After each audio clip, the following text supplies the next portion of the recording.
Hanno interrotto la protesta i tre deputati regionali che avevano occupato la stanza del governo a Palazzo dei Normanni, Vincenzo Vinciullo, Giovanni Panepinto e Orazio Ragusa, assieme a tre sindacalisti, dopo che l'assessore all'agricoltura Elo D'Antrassi ha rassicurato e ha garantito che il governo ha trovato i fondi per l'avviamento al lavoro dei 22.700 forestali. Le risorse, secondo quanto si apprende, saranno recuperate da economie disponibili in bilancio. Oggi una riunione tra l'assessore D'Antrassi e il collega all'economia Armao. Vigileremo affinché la soluzione indicata trovi riscontro concreto, ha detto il deputato regionale Vinciullo.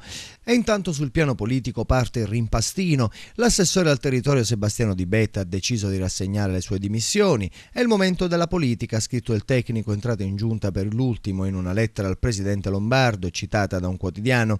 E quello di Di Betta sarebbe solo il primo atto di una rotazione che dovrebbe portare almeno 3 facce nuove nella giunta di Lombardo. Un mini rimpasto, un aggiustamento in corsa per inserire qualche politico in più nella compagine degli esperti.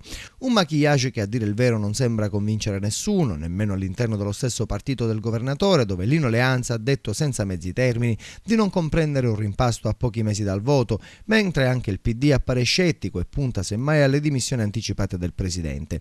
Anche l'ala più dialogante con Lombardo ha preso una posizione netta in tal senso. E nel partito si parla sempre più apertamente di un patto con l'UDC che potrebbe lasciare fuori dai giochi l'MPA, ma secondo il presidente dell'Ars Cascio l'inserimento di nuovi assessori in giunta sarebbe dettato dalla necessità di ripagare qualche alleato che si è speso molto nelle elezioni amministrative. Così i nomi che sembrano maggiormente indiziati per subentrare agli uscenti, a cominciare da Di Betta, sono Livio Marrocco, Alessandro Arico e Riccardo Savona. I primi due a dire il vero si escludono a vicenda, ovvero mentre fino a qualche giorno fa sembrava certo l'ingresso del candidato sindaco nelle ultime elezioni palermitane, nelle ultime ore sono salite le quotazioni del capogruppo all'Ars, che ha ottenuto un buon risultato nel trapanese. I finiani ne parleranno la prossima settimana, al momento nulla è deciso. Savona invece dovrebbe rimpiazzare l'assessore Gaetano Armao, lanciato verso la presidenza dell'Irfis, poltrona lasciata libera da Enzo Emanuele, nominato direttore generale della stessa società finanziaria.